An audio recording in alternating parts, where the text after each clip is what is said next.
अस्सलाम वालेकुम नाज़रीन, आप देख रहे हैं 9 न्यूज़। मैं हूँ शहर बानो।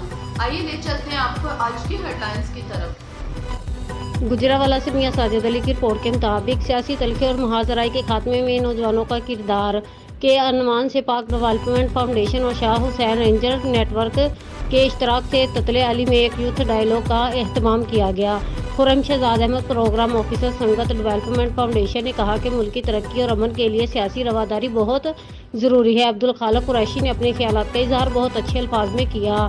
इस मौका पर नौजवानों ने अपने मुंतखब नुमाइंदों से नौजवानों के मुश्तरका मसाइल जैसे तलीम, सेहत, ट्रांसपोर्ट की सहूलत, बेरोजगारी, पार्कों की कमी के हवाले से आइंदा आने वाले बजट में नौजवानों के लिए बजट मुख्तस करने का मुतालबा किया। मेहमान गिरामी मोहम्मद वासफ सलीम, लीगल एडवाइज़र वफाकी सूबाई मुख्तसब Gujranwala ranger, Khurram Shahzad programme officer Shah Hussain ranger network, Abdul Khaliq Qureshi सदर फ्रेंड्स डेवलपमेंट ऑर्गेनाइजेशन, मेज़बान डॉक्टर राशिद महमूद ब्रांच सदर पाक डेवलपमेंट ऑर्गेनाइजेशन शहरा विरका।